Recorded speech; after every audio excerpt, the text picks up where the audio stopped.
Okay, I think we're set. Let me go to the other view here. Okay, all right. I think we're set.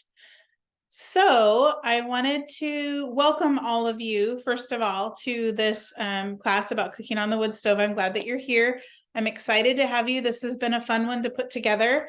Um, I it's been fun kind of challenging myself, like what are some new things that we can try, new things that we can do. So I hope that I even learned a lot on the research side. So I hope that you learn some new things too. So a couple like little housekeeping things. First of all, I just will mute everyone as they come in. If you um, if you have something to say, please feel free to just unmute and ask your question. You don't have to wait for me. Don't bother raising your hand because it's kind of hard to see from this vantage point where you, if you've got like your hand raised or whatever. So just go ahead and unmute and ask your question, or you can always put it in the chat. So yeah, so I'm glad that you're here. I think this is going to be fun. And yeah, I hope you all learn something new. So I'm curious if you want to put in the chat. I am curious, or you can just speak up. I know sometimes chat's a pain on a phone. I'm curious if any of you have ever cooked anything on the wood stove. Like, is this a refresher? Is this just, you're just curious if there's something new? Yeah, so I'll probably, it's sometimes easier to call on people, so I'm just going to go in order. Drew, how about you? Have you ever cooked on the wood stove or oh, looks like Drew answered. This is all brand new to me. Okay, all right, awesome, that's fun. Okay, so Mackenzie, how about you? We've been talking on Facebook. I've seen your comments, but I can't remember what you said, Mackenzie. Is this new or? Sorry, I'm on my phone. I think I'm speaking maybe. Yep, It is new to me. it's new to you. Yes. I love that. Okay. All right. Awesome. And it looks like Tammy's still connecting to the audio. So Tammy, when you have a second, if you want to chime in, it looks like maybe you're connected now. Have you cooked on your wood stove before? Okay, can you hear me now? Yes, yay, Okay. technology, Yeah, we did it. figured it out. Well, yeah, I have just gotten my we got a Hiko wood cook stove and we're just playing with it, figuring things out. So Well, I love that. That's exciting. So it'll be fun for you to kind of start utilizing it more than just for heat. I think that's like I feel like this is like the holy grail of cooking, of cooking preservation, is cooking on the wood stove, because it's already going all the time, right? So I'm not using propane. I'm not standing in my kitchen. I'm here kind of at the heart of where my family is. And I just think it's really fun, and it's not costing me a penny. So I love that idea. So I'm going to jump right in. I'm going to give a quick introduction. My name is Tandy Hogate. My husband and I own Common Ground Alaska. We call ourselves a U-Pick farm that feeds Alaskans. We do U-Pick. A teaching farm that feeds Alaskans. Sorry. So we do U-Pick out here. We have a plant nursery, and we sell Alaska hardy plants. And then we also have the teaching component, which is, the farm is kind of Gene's passion and he's really good at it. And then I get to do the teaching side, which I think is just really fun. So I get to kind of talk about these cool subjects. So we today are going to talk about cooking on your wood stove. And I think it's, hopefully it's going to be fun. So I'd love it if you said something in the chat, if you were like, if you're on your phone, the chat can be a pain, so you don't have to, but it's just fun to hear, like if you hear a new concept or something that's interesting, you can speak up and just say, this is really interesting to me, or this is new, or if you have any questions, like I said. So, all right, I'm going to jump right in. First of all, I want to say that you can cook most meals on your wood stove. There's things I probably wouldn't try, just because either they're too time consuming or the ingredients are expensive, or whatever. But maybe given the right opportunities, I might be tempted to try just about anything. So but your wood stove can work, can replace your oven for some things. It can replace your stovetop for a lot of things.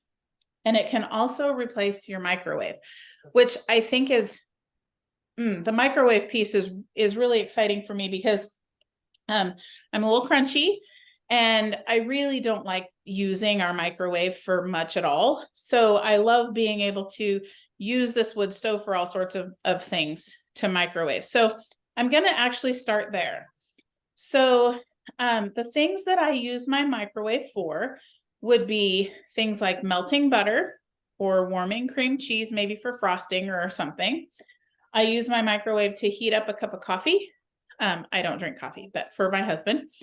I might use my microwave to heat up a plate of dinner. So far, all of these things that I'm mentioning that I would do in my microwave are done well and even better on my wood stove. So let me give just a quick demonstration. So for instance, you may have seen, I've been doing this for years, so you may have seen this on the Sustainable Alaska page. A memory came up from like 10 years ago that I had applesauce cooking in a Dutch oven. I had my son's dinner staying warm because he wasn't home from work yet. And I had my husband's cup of coffee on the wood stove, and I thought that was kind of fun. So I want to talk for a minute about keeping things warm. So you know how it is, like you make dinner and then someone either gets called away or they're not quite home yet. My dad was a log truck driver, and although he had the uncanny ability to kind of show up when dinner was ready, no matter what time mom made it, we joke about that, but a lot of times he wasn't home when dinner was ready. So she would take his dinner, take a pan lid. We don't even own any tinfoil. So you could cover it with tinfoil if that's something that you use, but we don't. Here's what's cool about this plate. I want to see if I can get up close enough to show you. This plate has a little bit of a dip in it. I don't know if you can see that, but it does have kind of a dip. The beautiful thing is this lid is like a perfect fit for this plate because it fits over the dip. So it's domed enough that it's not gonna like crush the food or whatever, you know. So you put the plate on the lid, and you can put it directly on the stove. Now, if it's in the evening, a lot of times if we the house stays pretty warm during the day just with it turned way down, but a lot of times in the evening we'll crank it up. When my husband was working in construction, they worked no matter how cold it was, and he would come home absolutely just frigid. So we'd have the stove cranked up. So if that's the case, if I've got the stove really hot, then I would just take this plate, and rather than putting it directly on the stove, I would use like a spacer. You can use, I just have this rack. This came with my microwave. So I stick the food on the rack on the stove with a lid. So the lid kind of does a couple things. It kind of keeps the heat in, but it also keeps dust and stuff out too. And it also keeps your food from drying out. So that's kind of one of the disadvantages to dishing up food early, right? Is that it gets kind of dried out. So when you put the lid on it, then you don't have to worry about that. But with this spacer here, with this little rack, then I'm able to, love the rack idea. Good. With the rack, then it can sit here and it's not going to get like overdone on the bottom or anything like that. Plus you can probably see, but the fire's going pretty good. It would just like the plate would get hot. This keeps the plate from getting super hot. So that's my one microwave idea. Another microwave idea that I have is, this is impromptu. This is my daughter's hot chocolate that she just made. And then she said, well, while you're teaching your class, I'm just going to go take my shower. Because she knew she had to be quiet. So that's a good way to she's just out of the room. So I'm going to take her hot chocolate and I'm going to put it on my wood stove. I want to talk for a little bit before we go further into the microwave idea. I want to talk a little bit about kind of the zones. Did you know that your stove has zones? When you cook on it, you're definitely going to learn about the zones of your stove. So where this plate is right here, this is the front of my stove. This corner here and this corner on the other side are the hottest parts of my wood stove.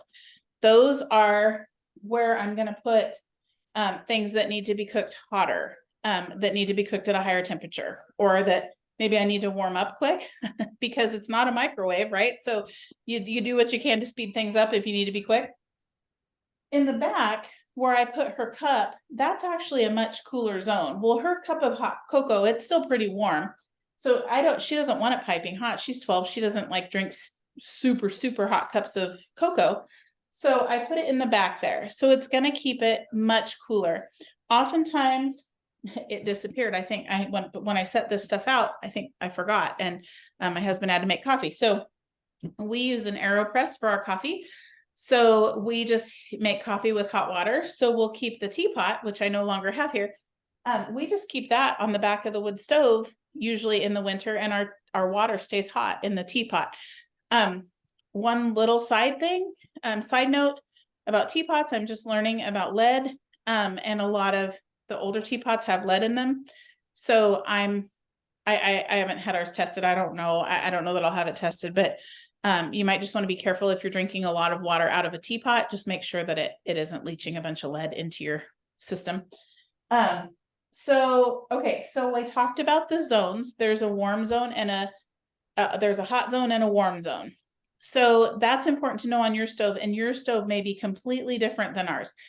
I can't explain why those back corners are cooler. Maybe someone who's far smarter than me can. I don't know why they are, but they are. And so like we might heat the teapot and we might bring it to the front to heat it up. And then once it's hot, then we'd move it to the back to just keep it warm so it doesn't sit there and squeal at us all day. So okay, so more microwave ideas would be heating butter. So or like softening butter, softening cream cheese, stuff like that. One really fun thing, how do you find out the zones of your wood stove? It's purely trial and error. As you're working with, because every wood stove is going to be different, right? So it's not like, and they're not, I mean, this stove is 30 years old, so I don't know if it was in the manual. Maybe if you have a new stove, you could look, but I kind of doubt, unless it's specifically a wood cooking stove, if it's going to tell you that. So I would just say by learning, if something, I just know that when I stick stuff in the back, one of the back corners, it takes a long time to heat up. Whereas if I stick it in the front, it heats up way quicker. So it's purely been trial and error to learn that. And maybe some stoves now are more consistent. I'm not sure on that either. So yeah, so you'll just have to kind of play with it and see. But the nice thing is, even if your whole stovetop stays really hot, there's ways of making it so that your stuff isn't scorching on the bottom. We'll talk about that in a minute. So, okay. Another microwave idea would be, like I said, softening butter or cream cheese. And the cool thing about that is if you need it softened quickly, you can put it right on the wood stove in a bowl. That's going to get it, and again, you can put it in the front. If you need it done really fast, you can put it in the back. But also if time isn't a big deal, then you can actually use this mantle back here. And we use the mantle for a lot of things. I use it I'll put bread back there when I'm proofing bread. I'll put bread back there, but you could put butter, anything that needs to be softened. We used to keep, our house used to only have wood heat. And so it wasn't, that we'd have cold spots in the house. Now we have a Toyo stove to kind of back things up, and we run a fan. But before we did that, the house had some really cold spots. One of them being in the corner of my kitchen. So my honey would always crystallize. So in the winter, I actually would keep my jar of honey. I just kept it up there all the time above the wood stove. Well, it's not hot up there, but it's definitely warm, and it would keep our honey nice and soft and keep it out of the super cool cabinets over there. So those are some warming ideas. Let's talk about how you can use it as an oven. So you can cook things inside. We're definitely going to talk about that, but for the most part, that's not a common thing that you can do. But what you can do is you can fake an oven using a Dutch oven.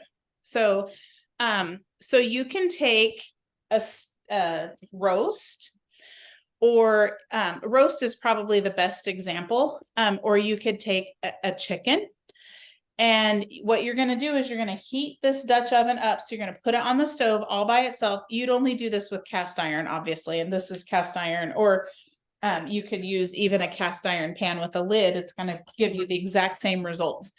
So you're going to heat it up first. And rather than heating it up in your oven, which is, you know, we're not spending that energy on propane, right? So you can just heat it up on your wood stove and get it nice and hot. Once your pan is hot, then you're able to sear a steak, or you're able to, even like with a chicken, if you're putting food in there, it just helps things warm up faster. So let me let this person in. It just helps warm things up faster so to get the cooking process started. So if you were wanting to do a roast is typically slow cooked. So your best advice for a roast would be to actually use this more as a slow cooker instead of an oven. So you'd put your roast in here. You can sear it on your wood stove if you've got enough heat in your wood stove. And the cool thing is, again, this is part of how this happens naturally, is when in the morning, you know, for us, we turn the wood stove all the way down. So it's pretty chilly in here in the morning. It might be 60 degrees in the morning, and, you know, it feels good to get the fire going. So we'll crank it up pretty hot first thing in the morning.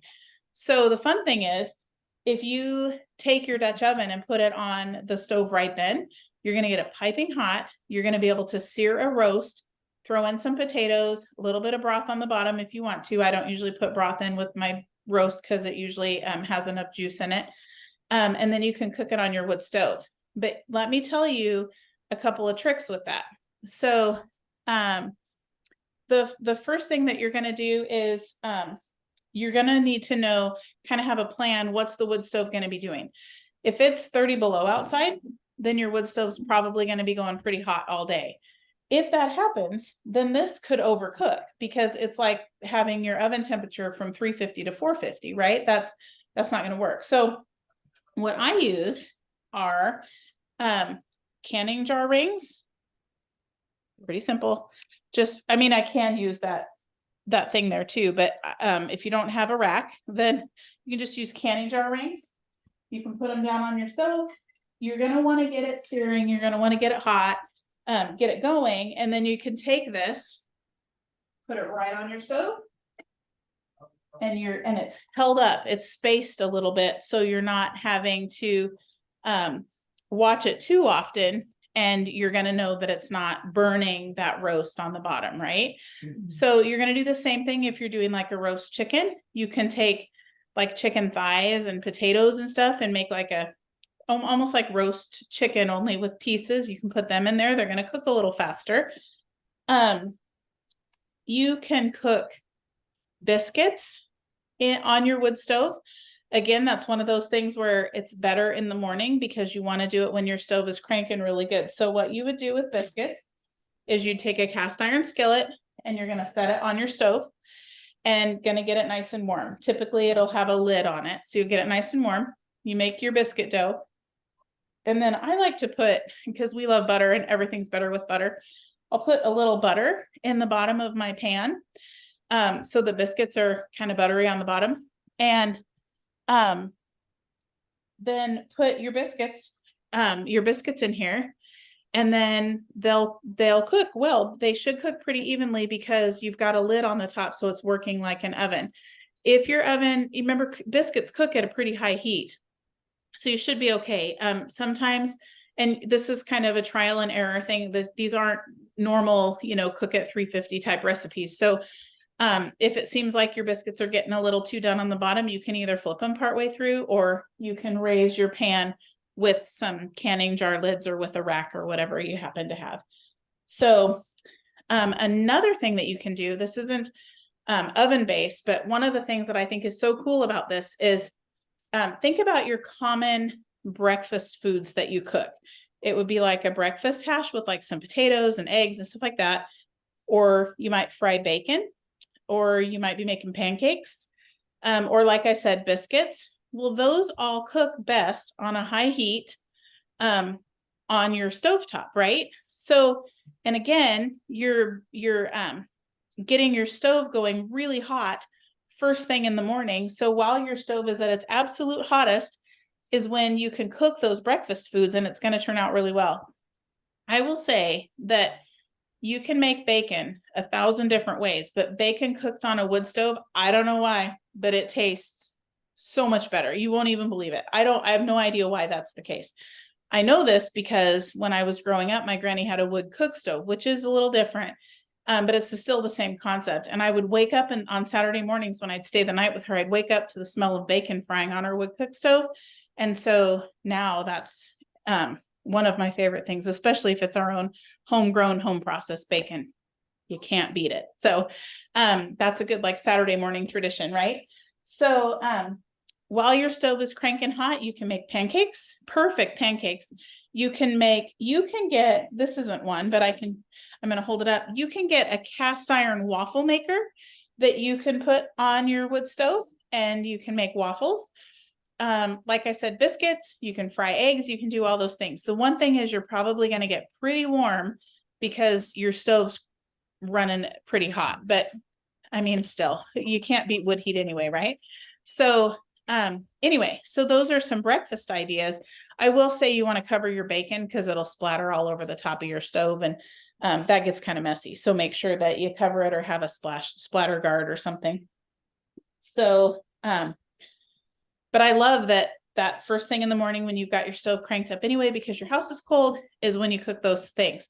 And then, like I said, if you're thinking ahead and you're thinking for dinner, you can go ahead and start your Dutch oven and slow cook your rest of your food, because then unless it's really, really cold out, you're going to turn your stove down during the day. It's going to still be putting out heat, but it's not going to be that crazy high heat. Put your Dutch oven on your stove and dinner is going to cook too. So you're cooking breakfast, you're cooking dinner, and you haven't used any propane or any natural gas, any of those resources at all. This is awesome, awesome, awesome when the power is out, especially. So, let's see.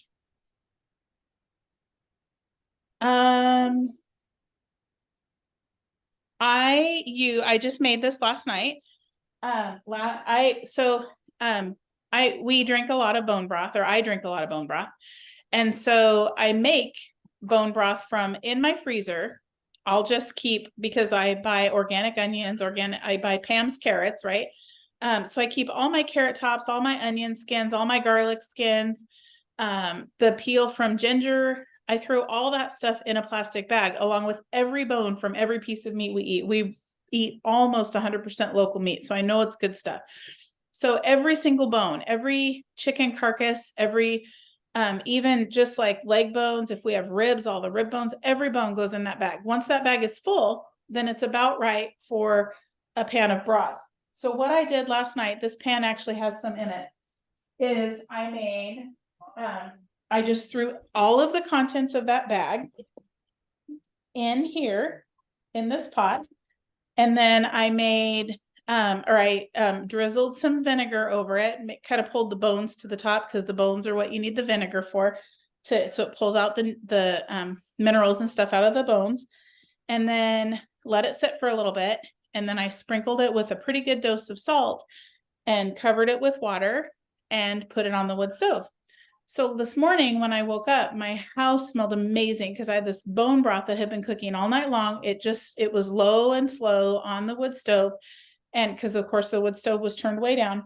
And I woke up this morning and I mixed about 1.5 gallons of bone broth. I was literally using food scraps, so it cost me nothing. It's stuff that I would have thrown away. I made it on the wood stove. So I made my own apple cider vinegar from scraps from our cider press. So the only cost in this bone broth right here was, I can't tip it enough for you to see, but I promise it's still got all the onions and everything in it. The only cost for this bone broth was the salt. And that's pretty cool because I can use it to make things out of. I just drink it. But I could use it to make things. I think that's pretty awesome when you can keep your costs down like that. a couple things I haven't tried. Well, I haven't been successful at. How about I say that? I haven't been successful at baking a cake.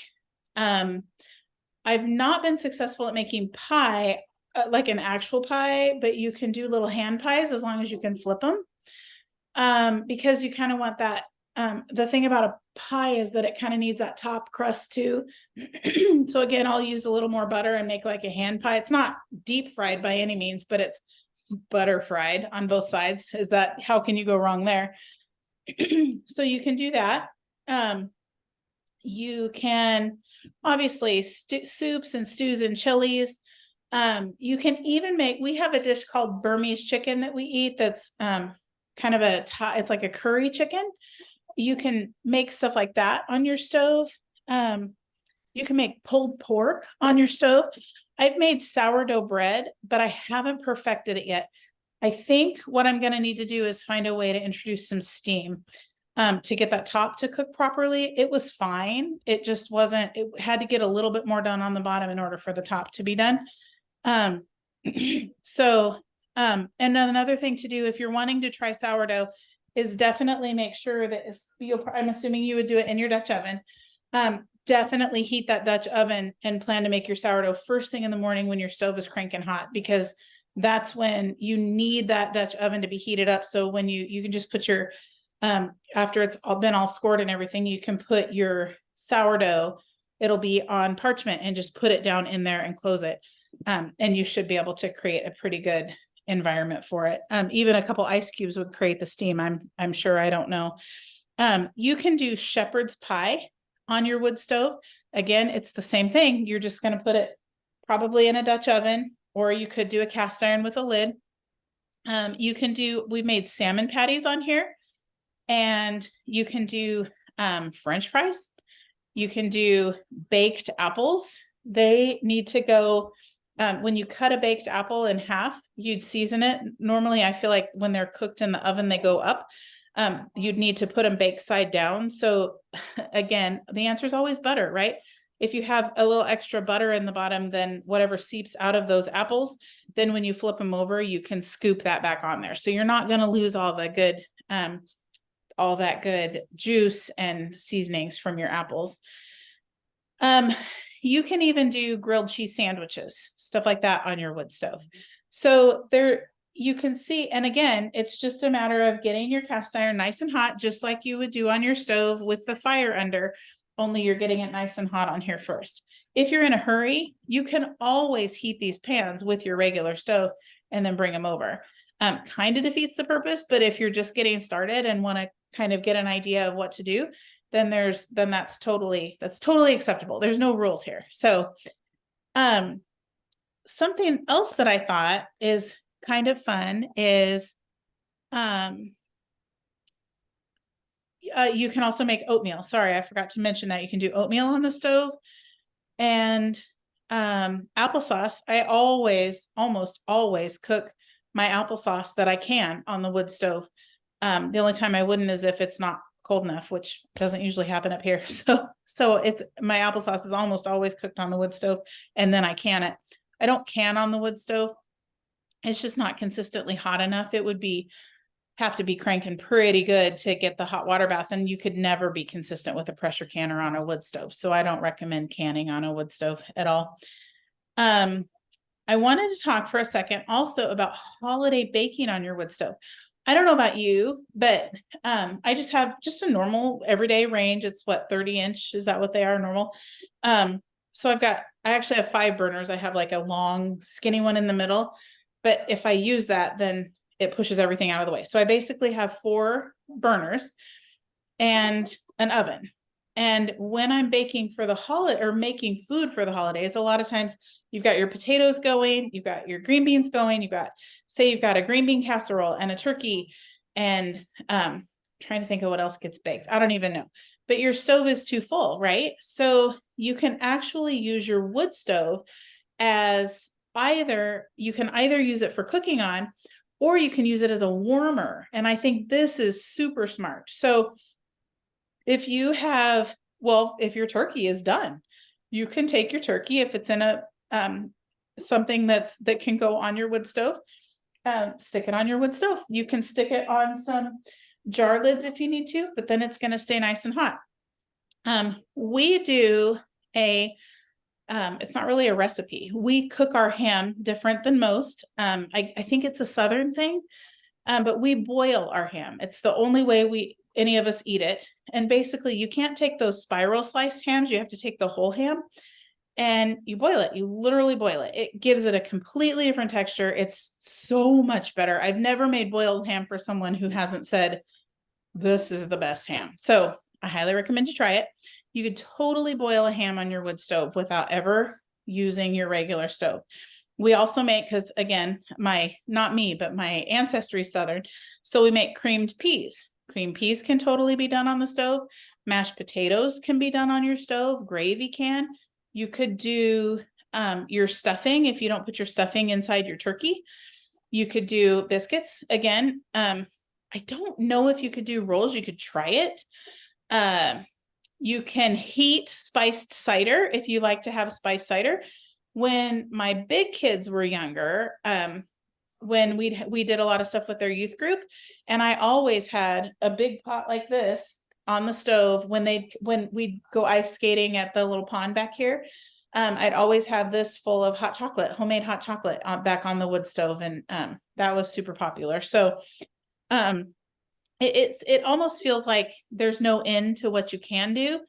It's just a matter of being willing to give it a try, right? So, but don't forget your mantle. I kind of mentioned that before. You can rise bread up there. You can keep things warm up there. I'm sure there's more, but I'm not thinking of other things for the mantle. But here's the last thing that I think this is it. I think this is the last thing that I wanted to say that I think is really fun. Like I said, we don't use foil in our house, but if you don't mind using foil, then you could bake potatoes inside your stove. But I wanted to talk for a second about cooking inside your stove. So now you're opening it up and you're cooking inside. Well, if you think about it, there's nothing different about this than a fire outside, right? Other than you just can't like reach over the top. But you can have a total picnic in your house in the middle of winter and pretend you're having summer. Grab out some potatoes, make a potato salad. You can make all sorts of things inside your wood stove. You can make entire meals in there, and I'll show you in a second. But I want to give a warning. If you open up your wood stove, you know what happens. It's getting extra air, so it could get really hot. So you either want to have it burned mostly down, so there isn't a lot of wood in there, or you want to have some wood that's a little on the wetter side. So it's not gonna, so you don't have, no flue fires allowed when you're cooking. So we don't want you burning up your chimney and causing issues. So, but in our case, our wood is a little bit wet in here. So you probably can't see that. Let me fix that. There, you can see it now. So in our wood stove, we have made hot dogs. We've done, I haven't done this, but you can take, we've done this outside. I've not done it in the wood stove. Take strips of steak and weave them kind of on your, we just get willow branches and make sticks, but if you've got marshmallow sticks or whatever, cook that over, and you've done your meat. You can put your potatoes in there or have a potato salad if you're trying to do a picnic. And yes, that's coming next. My husband has, the best idea of all, right? So you can do that kind of thing. You can do kebabs. The thing about kebabs is that you're going to have to make sure that your stick is long enough that you're able to put the whole thing in the fire. It's just like normal, except just like it is on a normal fire. But sometimes you think, well, I'm going to get nice and close to the stove. But it does get pretty hot. So, and then the last thing that we've done many times, especially when my daughter's kind of having a tough day, her love language is s'mores. So, again, you're missing summer. You're really just ready to be outside and do things outside. Put together a s'more basket, sit in front of the stove, have a cozy family evening, and finish it off with some s'mores made on your wood stove. Tastes exactly the same as if they were done outside. And it's more fun kind of because it's different and it's new and it's it's like an adventure. So I think that about covers it. We've covered the holidays. We've covered how it's a microwave, a warmer, an oven, a stovetop, a bunch of foods that you can make on there. Tell me does anyone have any questions? You can just unmute and say your questions if you have some. Yeah, I'm interested to hear what you thought.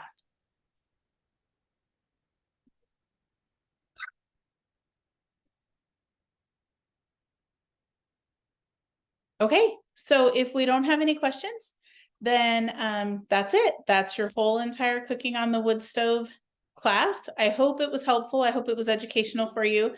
And I hope you're inspired now to try to make something, even if it's just s'mores, right? You got to do it. So, okay, well, everyone have a wonderful evening. I appreciate you coming, and I will, I'm sure, talk to you soon when we have another class. Thank you.